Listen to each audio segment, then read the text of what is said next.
All right, welcome back everybody. So let's continue. I'll now be, as before, muting myself and giving the floor to Eckhard.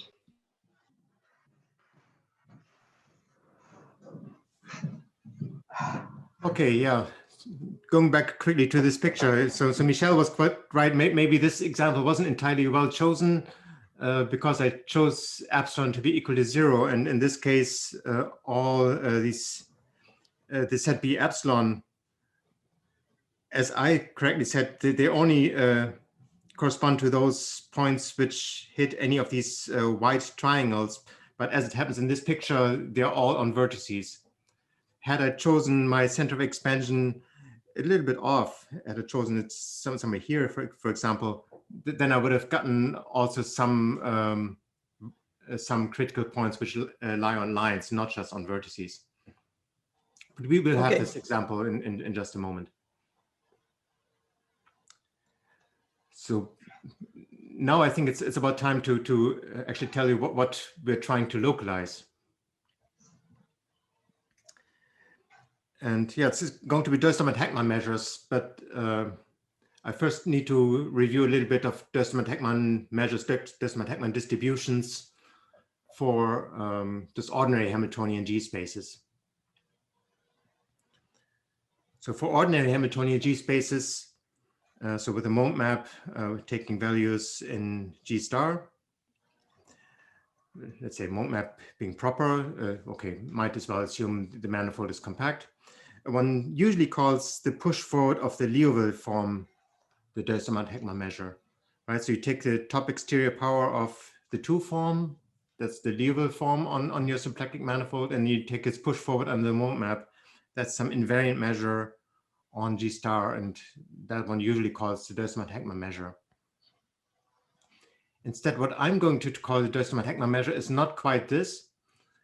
I take the image of this ordinary Durstmann-Heckmann measure under the canonical isomorphism, which one has between invariant distributions on the dual of the Lie algebra and Weyl group anti-invariant distributions on T star. So what is this isomorphism? Well, it's basically explained in terms of the dual isomorphism, which one has on smooth functions. So if you look at smooth functions, just by restriction, Chevalier's theorem, right? This is isomorphic to W invariant functions on T star, but the W invariant functions in turn, they're isomorphic to W anti-invariant functions if you multiply by the product over all the positive roots. So this isomorphism depends on the choice of orientation on G mod T. So that determines the sign of the product of the positive roots. So you have this thing on these isomorphisms for functions, and in dually you have the isomorphisms for distributions. And so this is what we are working with. So there's some advantages of working with this W anti-invariant distribution on T star as opposed to the invariant distribution on G star. Because for one thing, this, what I'm now calling the Durstmann-Heckmann measure is actually piecewise polynomial. Before it wasn't exactly piecewise polynomial. I mean, it's a simple factor in front of it, but here it's now really piecewise polynomial on the nose. And it directly, up to some constant, gives you the volumes of the reduced spaces. Just like in the abelian case. I should say this is for small arrow here. This is true if it's a regular element of T star, because by anti-invariance at the non-regular elements, it's just 0. But even there, you can, by some simple formula, read off what the volumes of reduced spaces are. It's true even if it's a singular value of the moment map. That doesn't even matter. Because this Durstmann-Heckmann measure is actually continuous on its support. So it's true even at singular values. All right, and a bit more generally, if you have some equivariant co-cycle, so using the Cartan model of equivariant differential forms, one can define a twisted Döstermann-Heckmann, well, distribution, I should call it now, because no longer a measure in general. So this is twisted Döstermann-Heckmann distribution, again, anti-invariant distribution on the dual of the algebra of the torus. And instead of just encoding the symplectic volumes, it just encodes these kind of integrals. Yeah, so intersection pairings, if you want.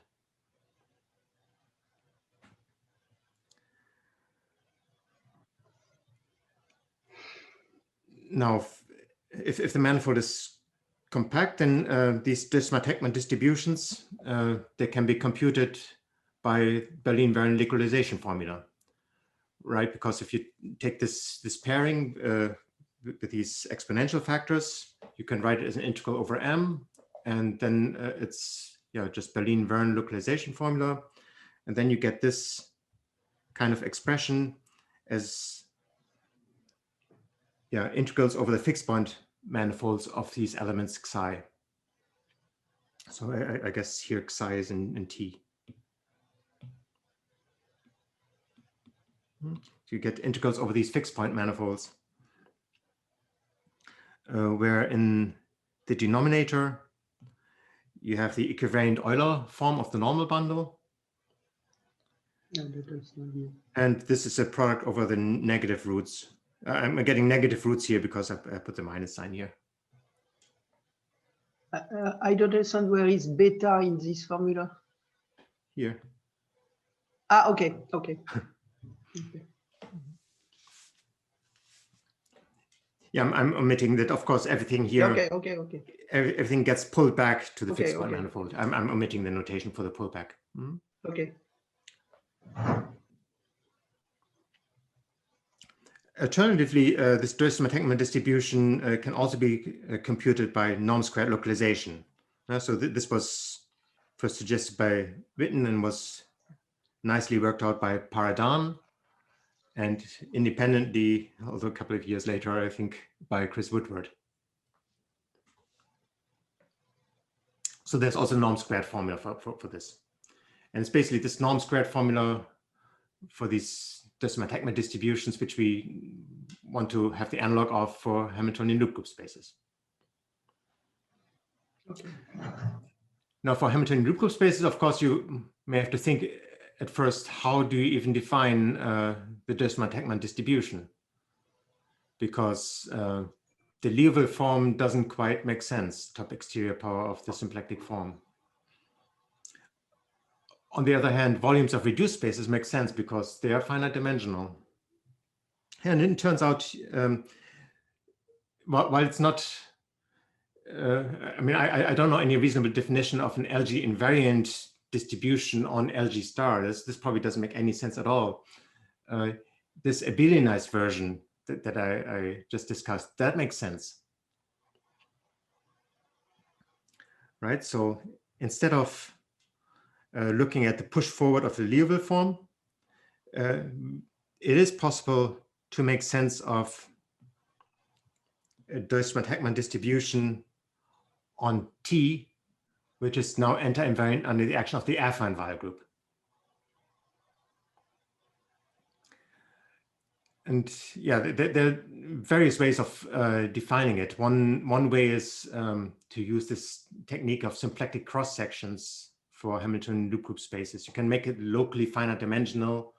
You can kind of define these distributions locally, and then you check that things patch together. Or there's also an approach using quasi-Hamiltonian spaces. Maybe I'll say another word in a moment, but anyway, so you get Döstermann-Heckmann distribution. So this how it looks like in this running example, right? Again, in this picture, I always remind you, so the dot indicates 0, and this, oops, this triangle here, that's the alcove. And then we take its image. So on this alcove, the Hackman measure in this example will be, as it turns out, it's just constant, it's +1. And then you take its W-affine invariant, no, sorry, W-affine anti-invariant extension. So on the blue triangles, it's constant equal to -1. And in the red triangles, it's constant equal to +1. So you get this beautiful pattern.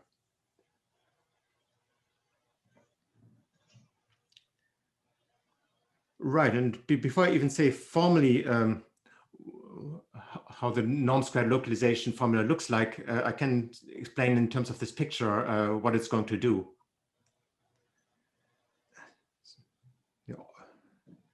Yeah, I'm sorry for my drawing skills. It's all hand-drawn pictures, believe it or not. So this would be, in this example, the first 4 iterations of the norm-squared formula. So you can see,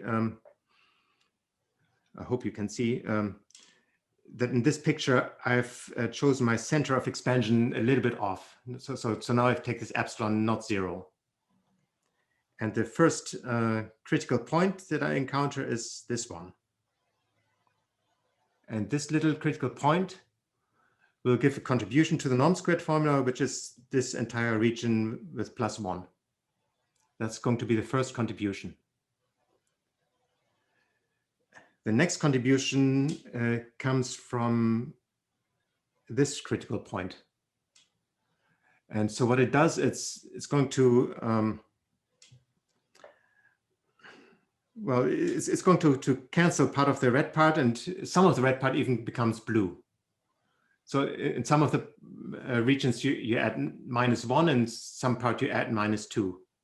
So then yeah, this part here just gets canceled, and this part here even becomes blue. This is the next contribution. Then the next contribution comes from, I think, this point here. It's going to add blue along this region. And so some of the blue cancels some of the red, cancels this red. And so that becomes white again. So you get this picture. The next contribution is from, I think it's this one. And yeah, it gives the next correction. So you have these blue and red districts. On n'a pas fini. So there's no political connotation intended. Sort of the Americans here, they might not like this picture with blue and red and gerrymandering. Okay. So this is what the norm-squared formula is supposed to do. So I didn't actually calculate these formulas. You kind of know in advance there's only one way it can work. And so you can just draw these pictures by hand.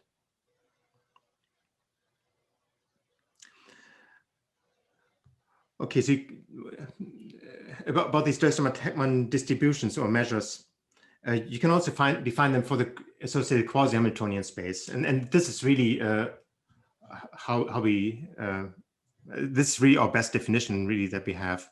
So in some paper with Anton and Chris Woodward, we actually do define some kind of volume form on quasi-Hamiltonian spaces, and then we define the push forward of some volume form. And this was some invariant distribution on the group G. So there's some analog of what one has for Hamiltonian spaces. And then there's again some isomorphism between invariant distributions on the group G and anti-invariant distributions on the maximum torus, and then you get this. And it's related to this Attackman distribution for the loop group space just by pullback under the exponential map, right? So if a W anti-invariant distribution on the maximum torus is of course equivalent to a WF and anti-invariant distribution on the Lie algebra T. So in some sense, you can view these distributions also on the maximal torus. However, these norm-squared formulas, they will only make sense on the Lie algebra T.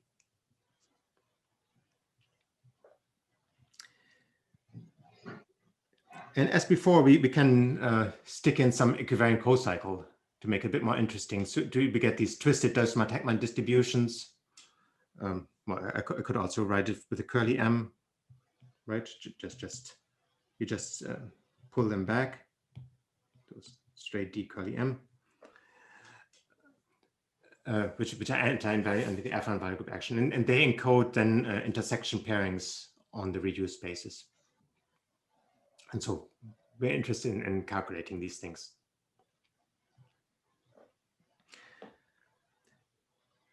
Now, there's a localization formula for these Attackman distributions, which was obtained in this paper with Anton and Chris in 2002.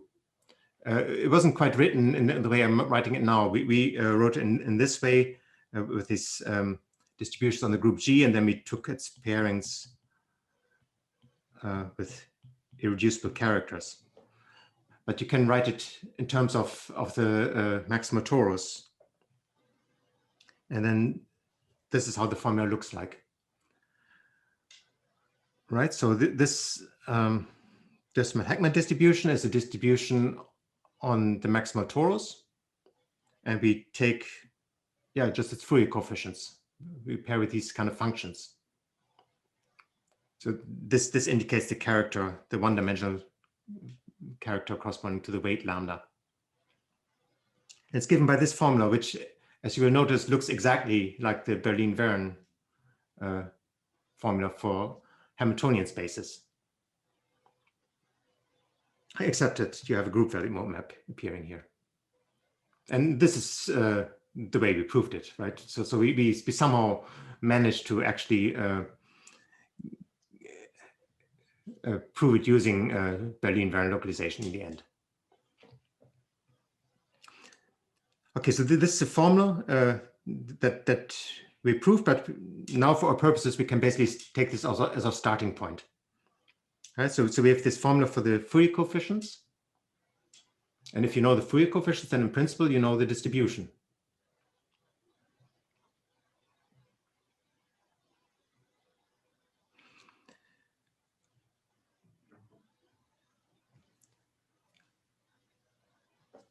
Okay, so I would like to state the Normsquare formula, at least in a somewhat vague form. So before I do that, I first want to incorporate this product over positive roots into the formula. And this can be done by some simple trick. In a way, this is just like the equivariant Euler class of G mod T, Lie algebra G mod T. And as you know, the equivariant Euler form is the pullback of the equivariant Thom form. And this is actually the better way to think of it for our purposes. So I introduce the equivariant Thom form of the maxima torus inside the group G. Equivariant, I should say.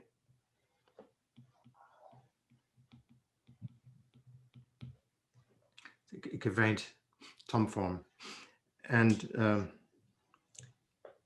so again, so if I pull back the equivariant Thom form under inclusion, it becomes the equivariant Euler form of just the normal bundle of T inside G, and this is just the product over, I guess, negative roots.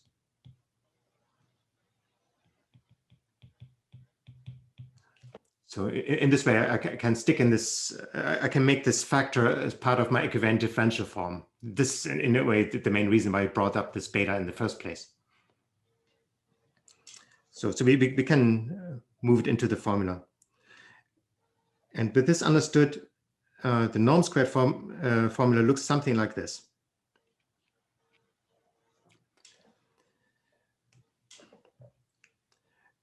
So I'm choosing some perturbation, which is useful in order to make these critical sets smooth. Actually, it's useful for the proof. Actually, the formula even holds for without that perturbation. But let's just make such a generic perturbation. Then the Attackman distribution that I'm interested in Oh, sorry, I should emphasize, this is of course now for the loop group space, right? This is this W affine anti-invariant thing. I just pull it back on the exponential map. So this Döstermann-Heckmann distribution is given as a sum over critical sets for the norm squared of the moment map. And these are the contributions. And what these things are, well, it requires a little bit of explanation.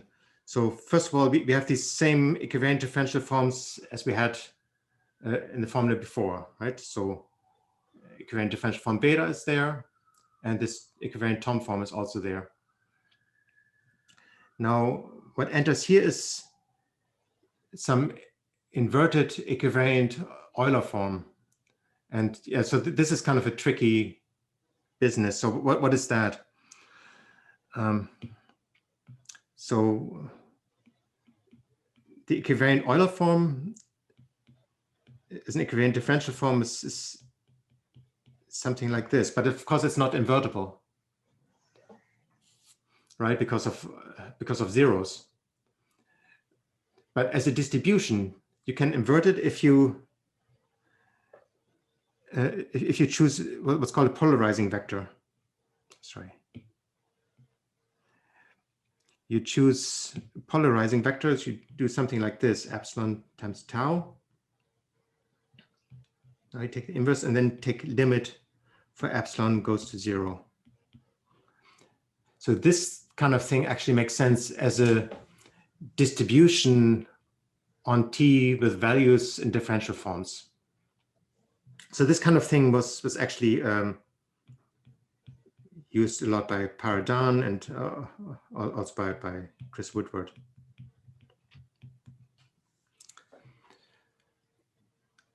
And yeah, so it's well defined, but there's some discussion that has to go along with this. So for one thing, it's not an equivalent differential form in the usual sense because it has these distributional coefficients. But nevertheless, if one analyzes carefully what the support properties are and so on, it does make sense to twist the Döstermann-Heckmann measure by such expressions as well. So even though, I mean, these usual equivalent differential forms, they should somewhat depend polynomially on the equivalent parameter. Here it's a distributional dependence, but still it works. So this is what one does. And then there's this 0 here. What the 0 means is this Döstermann-Heckmann distribution is going to be piecewise polynomial.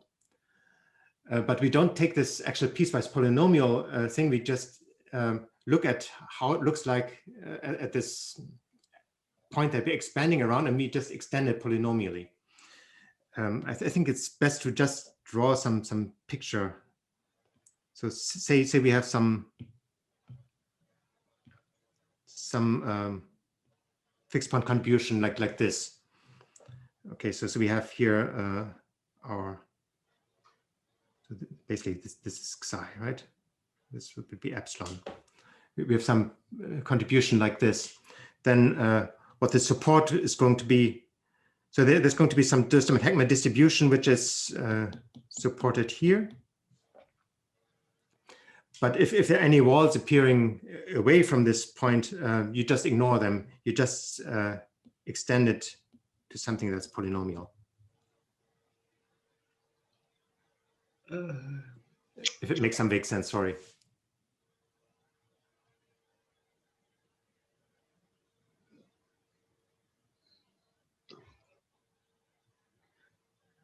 So this would be in case of a wall, and then there's some other examples in case of vertices. It's going to look like this, right? These Döstermann-Heckmann distributions, they're all supported in say in some sort of cones.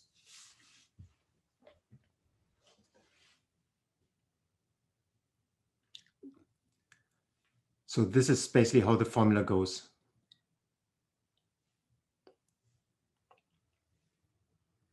Any questions about that? Yeah, maybe I have a question. So how is it? Maybe you can compare, right? So there are those Berlin-Verne formulas, right, that you outlined before, and now you're saying this is for norm squared localization formulas. So could you say already, like, there is a difference in the place to which you localize? Is it right? And then maybe kind of how the two formulas are related to each other. You can rewrite one of them, convert one of them to the other, or not at all, just to better understand. Oh yeah. This is basically the point that we this formula, which I actually have up here. I mean, that's the idea to prove it is that this formula up here that we want to use as a definition of the distribution. That's basically our starting point. We somehow want to convert into this kind of formula, a different kind of localization formula. I should mention that actually this kind of localization formula looks exactly like the kind of localization formula which one gets for Hamiltonian G spaces. The only difference really is that now the set of critical points is infinite. But it turns out not to be a problem because these contributions, they're always supported away from this place where you're expanding. So locally, it's always finite.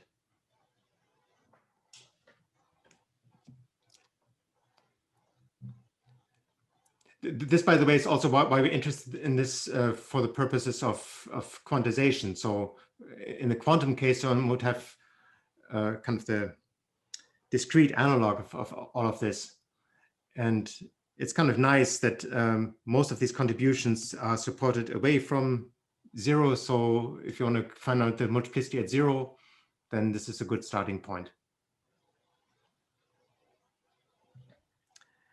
Yeah, so I want to actually sketch now how to go from one formula to the other formula.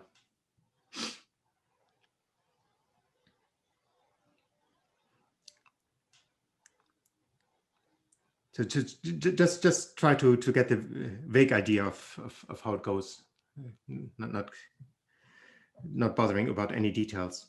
So first of all, as I said, we take this formula for the Fourier coefficients as our starting point.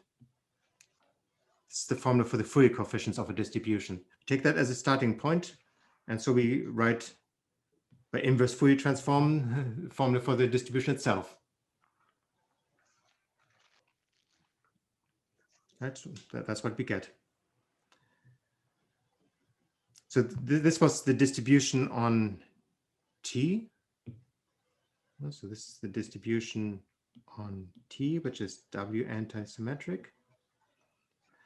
But if I know the distribution on the Lie group T, then the distribution on the Lie algebra T is just obtained by pullback. So yeah, it's basically the same formula, right? Except instead of T to the lambda, I now write with these exponential factors. So now this is the distribution which lives on the Lie algebra T. W affine antisymmetric. Good. And now what we would like to do is interchange the two summations. So there's a summation over fixed point manifolds, and there's this summation over weights. And those two summations we would like to interchange. In order to do that, we first introduce the set of all fixed point manifolds that are possible. So we look at the set of all submanifolds that arise as fixed point manifolds of some regular element. Yeah, actually, this regular element is not so important. It's just because our distribution is anti-invariant anyway, only the regular ones are going to contribute. So there's some little detail.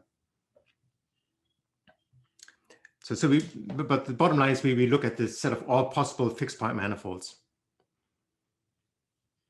So this basically takes us back to the orbit type decomposition. Yeah, and then we interchange the distributions.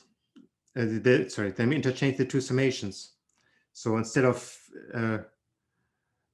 first summing over all lambda and then summing over all fixed point sets for that lambda, we first sum over all the possibilities, And then we sum over all the lambdas that fix that fixed point manifold, that fix that particular f. So we do it the other way around. Now, when doing this, we have to be somewhat careful not to overcount, because it could be that some lambda fixes some f, but it might fix some higher dimensional f also, right? It might by chance have a higher dimensional fixed point set. And so we have to be very careful not to overcount. But this we can actually see in terms of the normal bundle, and it just fits together very nicely, because if the lambda fixes something higher dimensional, then it would fix something in the normal bundle. And yeah, anyway, then this denominator would be 0, and that would be bad anyway.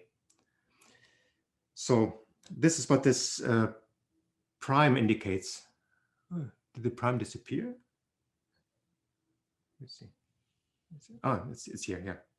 So this is what this prime indicates. So we're summing over all the lambda with fixed f. So it's the torus kind of perpendicular to f. But we only include those for which this Euler class is actually invertible, which is equivalent to saying it fixes f, but it doesn't fix more than f. So that's this important prime. And so other than that, we've just interchanged the two summations.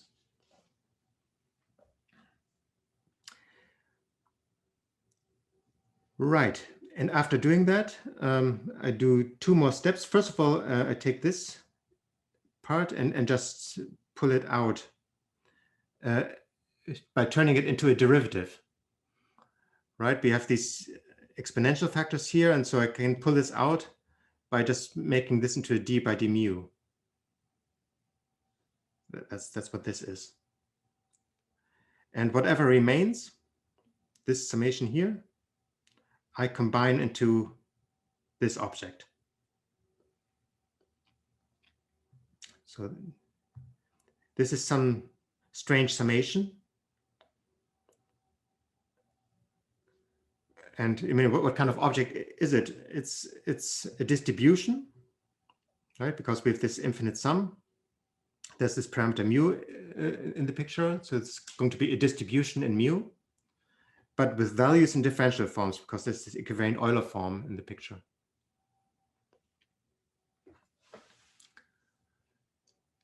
So this kind of sum is, what's called a Bernoulli series, or rather it's a differential form valued Bernoulli series.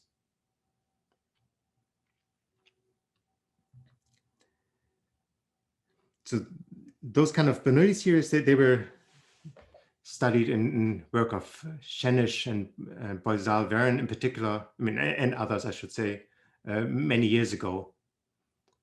So I guess one oversimplifying, one can say Boisal-Verne proved many of the basic properties of these kind of series, including this kind of norm-squared localization formula, norm-squared decomposition formula. And Anders told us how to actually calculate them using some residue machinery. But this is for the ones which don't have differential forms in them. So let me actually explain this a bit more, but in isolation, and maybe in a slightly less general context. Well, in some sense more general, in some sense less general. So you can do this whenever you have some equivariant vector bundle, some T equivariant vector bundle. But I'm assuming the base is fixed, or actually the fixed point set for the action is exactly the base. So it's like these normal bundles that we have, the action of T sub f on the normal bundle. Then in this context, maybe I should said I forgot to say Euclidean. And even rank also, because I want to take the Euler form. So it should have an orientation, it should have a metric, and it should be of even rank. So given this information, I can form the same kind of sum. So we take 1 over the Euler form, and the prime is exactly meaning that we sum over all the weights such that it's actually invertible. So that lambda acts non-trivially on V.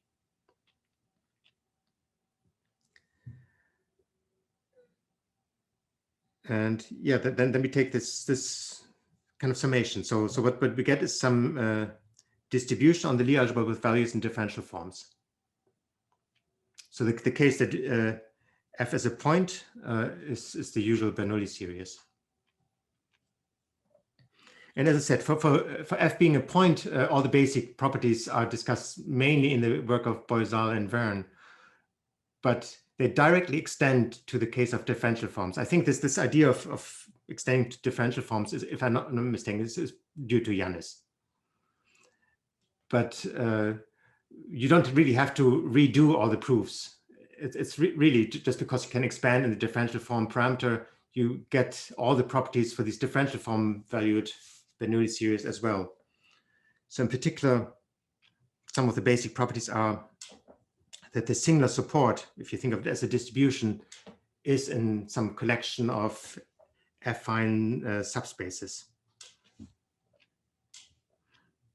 So what you do is you look at the weights of the T action, look at the subspace they span, and then you take all the translate it on the action of the lattice. Then you get some picture with chambers, and on each chamber this thing is actually going to be polynomial. So this is something that enters these formulas also, that if you have some point in the interior of the chamber, it determines the chamber, and then you can sort of take this polynomial expansion of it. So that's then the Bernoulli polynomial, which we can then do also differential form valued.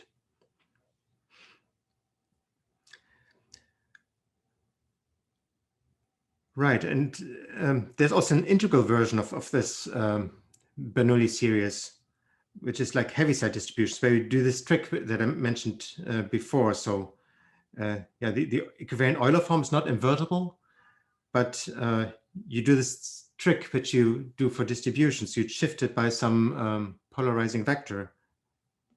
Then the limit for epsilon goes to 0 is well defined as a distribution, and the outcome of this is, yeah, I call it Heaviside distribution. I think spline function is also a common name,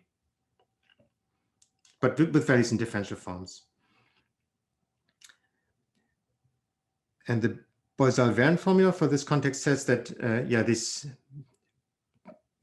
Bernoulli series are given as a sum over all these walls of Bernoulli polynomials, convolution, Heaviside distributions, where these V deltas, that means it's a subbundle. I mean, these deltas correspond to subsets of weights, and so they determine subbundles. And you can define these Bernoulli polynomials and Bernoulli series for these subbundles.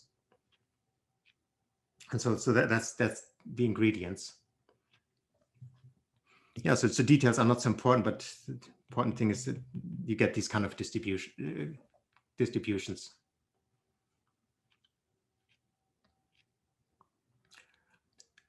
Right, so it's these kind of formulas that we have, but now we apply these to all of these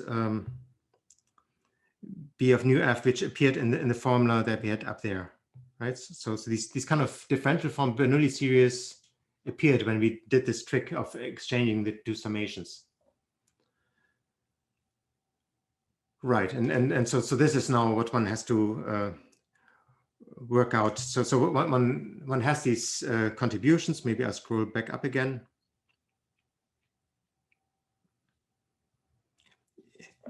So the Attackman distribution is given as the sum of all fixed point contributions.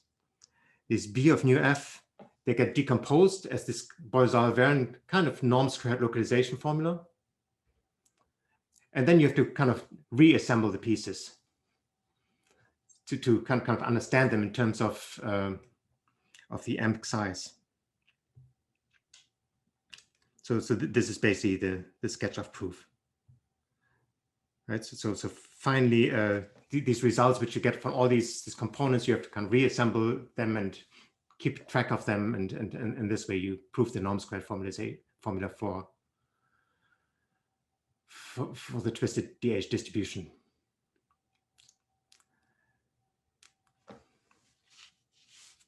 So I'm not sure if this became more or less clear what the idea is. So in the end, it just boils down to this Boisal-Verne formula.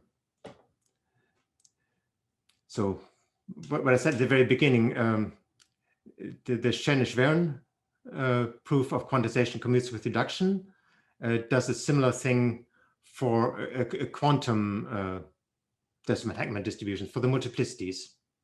And in the work with Yannis that's forthcoming, we do the same kind of calculation, but then instead of Bernoulli series, we look at the corresponding Verlinde sums. The Verlinde sums, they also have this decomposition formula. But unfortunately, making it all work is a little more tricky because there are all these notorious row shifts that come into the picture, and that makes things very confusing. And so this is what takes us forever to finish the paper. But I think I'm finished with the proof. Sorry, I'm finished with the talk.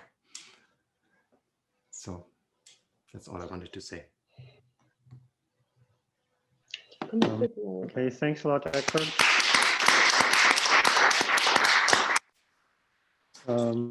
So are there any questions or comments for Eckhard? And I remind you that here in the room, you can use whatever, any of the mics, and for remote participants, please raise your electronic hand and I will ask you. I think Michelle has a question. Yes, I don't understand where is my... Speak. Yes. Michelle, do you want to comment? Yes, first I want to comment that the proof we give with Andras Chenes is very, very strongly inspired of the proof of Paradin. So, yes. I mean, we try to make it more algebraic, but it is very, I mean, the main ideas are in Paradin, but we make it more algebraic. And more, obviously, more. And secondly, I want to say that for me, at least, all these decompositions, they were very related to very old work in polytopes, where you decompose a polytope in alternate sum of the cones of its tangent cone, and it is very useful. Maybe people don't understand why all that is useful, but if you work on for example, any kind of formula that you want to approximate something, Euler-Maclaurin formula or something like that, is very useful to decompose because you are reduced in product of spaces after that. So you don't have to worry about the complicated. All this formula is to convert something in product of spaces. And it's already done for polytopes when you do decomposition of polytope on its sum of tangent cones. Okay, that's it. But I understand that you have to be very careful. And after that, I want to say I really want to know, because it's tricky for the proof of QR equals 0 at the end is tricky anyway. So for Verlinde, I suppose it's even more tricky because you have really to be very, very careful to know that you don't get other contributions and so on. No, anyway. Yeah. In this work with Schenich and Verne, some Lie theoretic estimate played a role, and in the loop group case, we need an even more tricky Lie theoretic estimate. Yes, in fact, there was some magical inequality who make it work. I mean, no, not for the QR equals 0 formulas. It was not so tricky, but okay, but a little bit. Yeah, it's as Michel of course knows, it's related to these row shifts that we have. Yes, in the very early days of quantization commutes with reduction. I had this one argument which showed that it is quasi-polynomial if you take high tensor powers of the line bundle, and if you could show that it's actually quasi-polynomial all the way down to not taking high powers but all the way down, then you would have proved quantization commutes with reduction. And for the torus case, I was able to make this argument work, because then it had to do with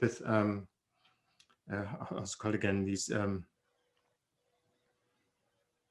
Ehrhart polynomials. Yeah, divisibility of but for the non-abelian case, there were some row shifts in the picture which kind of disturbed everything, and so I couldn't make this work. And in the paper of Schenisch and Verne, they were able to, well, deal with those row shifts. And I mean, that's my perspective, my personal perspective, and basically make this idea work. Okay, very good. So I want to see the proof for the valid.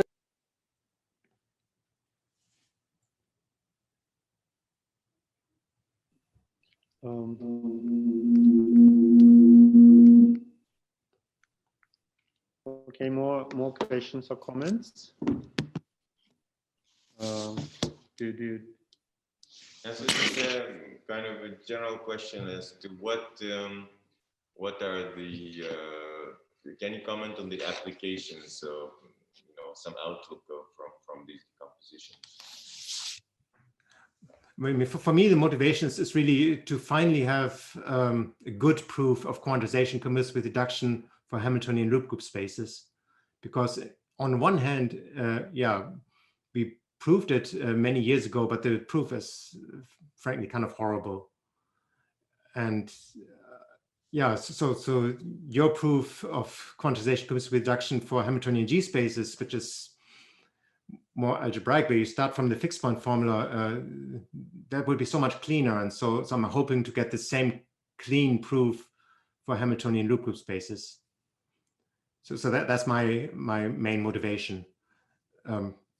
Yeah, I mean, of course, then you would also have as a side product the Normsquare formula for the quantization of loop group spaces, and in principle, one could hope to use it to get some nice formulas then for Verlinde numbers and for well, the kind of quantization of more general Hamiltonian loop group spaces. I'm not sure if, for me personally that would be so much the motivation, because I'm not too good at calculating such things. But I think that this might be one possible application as well.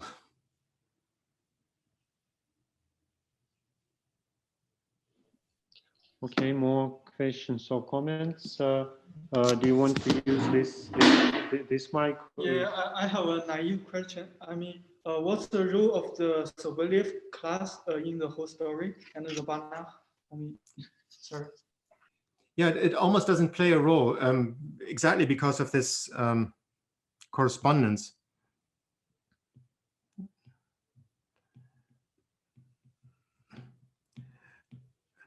Right, in this picture, this curly M, yeah, the definition involved a Banach level, and this definition of the loop group involved the Banach level, Sobolev level, in order to make it a Banach Lie group and in order to make it Banach manifold.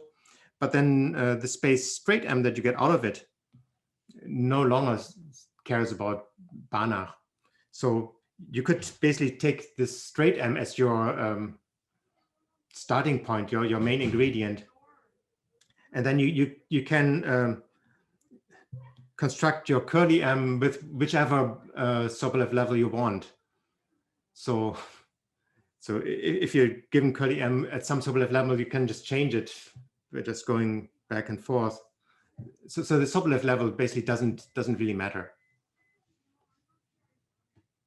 It's just for technical purposes. If you really want to do some differential geometry on M, it's nicer to have it a Banach manifold, because there's some of the usual theory of finite dimensional manifolds just goes through, and then can do some things.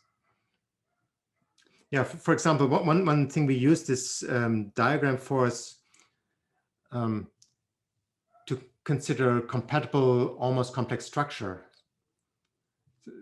So that's one paper we have together with Yannis and Yanni Song. I mean, it's a different story, but for Hamiltonian G spaces, or more generally for symplectic manifolds, one has a spin C structure, right? Because a symplectic structure determines a spin C structure. Here, one doesn't, in general, have a spin C structure, because this 2 form is not non-degenerate.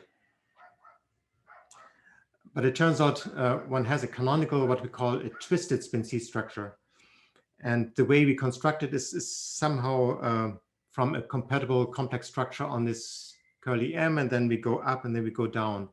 And in order to do these constructions carefully, it's actually good to work with the Banach manifold. But then it turns out actually the spin C structure lives on some kind of Hilbert space completion of the tangent bundle. And so again, you sort of get rid of the Sobolev level very quickly.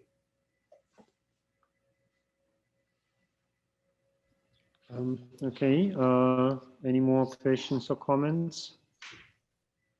I possibly have one naive question. So you were speaking about twistings, but are you doing only the twistings which come from the group valued space, or these general Bott-Tolman-Weizmann twistings? So the twistings that you were considering corresponding to possibly higher forms. So is it just those, like for moduli space, do we have twistings which correspond to those higher analogs of the symplectic structure, or only to things which come from the equivariant cohomology ring of a point? Yeah, so until now we look at only at equivariant cohomology. No, not just of the point, but yeah. So I know what you mean. So it's not the full Bott-Tolman-Weizmann story. It's just these equivariant differential forms, which when it comes to getting the cohomology of modular spaces of flat connections, only capture part of it. Yeah, the more general ones, probably you could include as well. I mean, but we haven't thought about it really. We should think about it. It's a very good point. All right. Any more questions for Eckhard? Comments? Well, if not, thanks again.